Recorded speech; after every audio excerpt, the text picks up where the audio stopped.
നമ്മുടെ വീടിന് മുൻപിൽ എല്ലാ സ്വാതന്ത്ര്യ ദിനത്തിലും മുത്തശ്ശൻ ഇന്ത്യൻ പതാക ഉയർത്തി കഴിഞ്ഞിട്ട് അവിടെ കൂടി വരുന്നവർക്കെല്ലാം നമ്മൾ സ്വീറ്റ്സ് കൊടുക്കാറില്ലേ?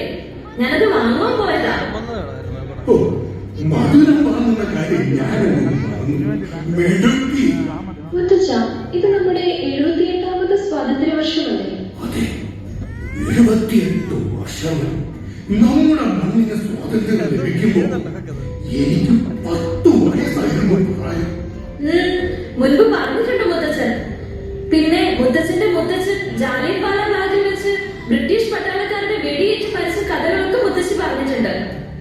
ശരിക്കും ജാലിയൻവാല ബാഗിൽ എന്താണ് നടന്നത് മുത്തച്ഛ? 1919 മാർച്ചിൽ ബ്രിട്ടീഷ് ഗവൺമെന്റ് റൗലറ്റ് ആക്ട് എന്ന കരിനിയമം പാസാക്കി. വാറന്റ് കൂടാതെ ആരെയും അറസ്റ്റ് ചെയ്യാൻ, വിചാരണ കൂടാതെ തുറങ്ങിലടയ്ക്കാൻ ഈ നിയമം ഗവൺമെന്റിന് അധികാരം നൽകി. ഇതിനെതിരെ രാജ്യവ്യാപകമായി പ്രക്ഷോഭം അരങ്ങേറി.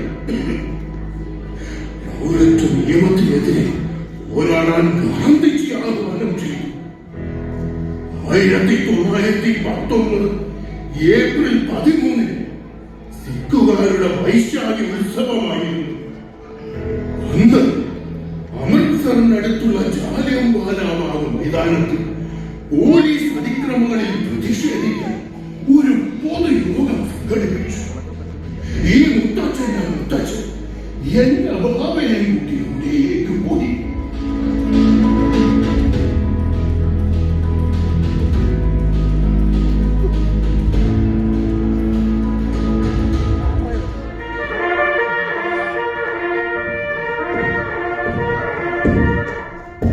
So, that's the message. Is it good or bad? It's bad.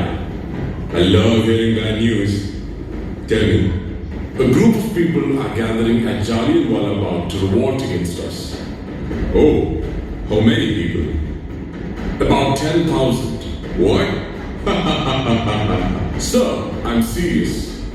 I understand. Inform the battalion, quickly.